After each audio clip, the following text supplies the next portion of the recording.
Some people are more equal than others, but we're not all in this together.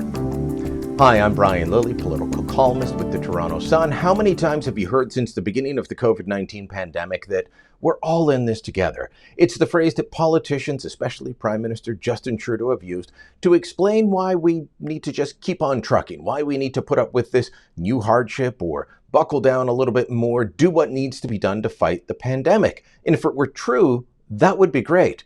But we've known from the beginning it's not exactly true. Some people are more equal than others, and a trio of stories that I've written about lately show exactly that. Let me start off with Cabinet Minister Patty Hajdu. Now, it was reported back in the summer that she was taking a couple of flights back home to Thunder Bay from Ottawa on the private government jet while telling the rest of us to stay home. She even tweeted about it on Easter Sunday about the need to not go meet with family and friends while she was in Thunder Bay. Well, it turns out it wasn't just 3 flights, it was 11 flights. 4 of those were round-trip flights, so that accounts for 8, but there were 3 others going all the way through June at a time when the rest of us were being told not to travel. Then there is the story of civil servants being told to stay home with pay and not work. That's right, between February, March, and April, a time when 2.7 million Canadians lost their jobs due to the COVID-19 pandemic, well, 58,000 civil servants were told stay home on paid leave. Why? They may not have had childcare because of COVID-19 and the schools being closed. They may not have been able to connect to their corporate IT network. But don't worry, you will still get your pay.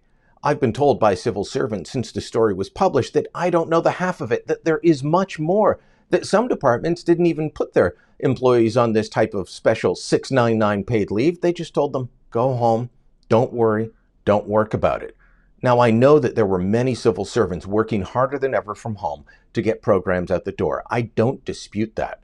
But guess what? A lot of those civil servants knew of the other ones not working and getting paid. It didn't sit well with them. Now we've got the numbers directly from the feds. It's from 58,000 down to 8,400 by September. Still too high. In the meantime, those working from home, they got all kinds of equipment bought for them. I get it. You may not have had a desk at your home to be able to work at. You may need a chair, but a $600 ergonomic chair, a $1,300 stand-sit desk, a $209 left-handed ergonomic mouse. I can find an ergonomic left-handed mouse starting from $24.99 up to $124.99, but there's no way it needs to be $209. There's no way that the departments needed to be spending as much as they were. But this is the way government buys things. They waste money. They don't look for value for money. They just get the money out the door as fast as possible. Back in the middle of the pandemic, the federal government offered workers either to deliver this equipment to their homes for free or to give them a $500 credit to buy the equipment they needed. I really hope an awful lot more took up the government's offer on the $500 credit.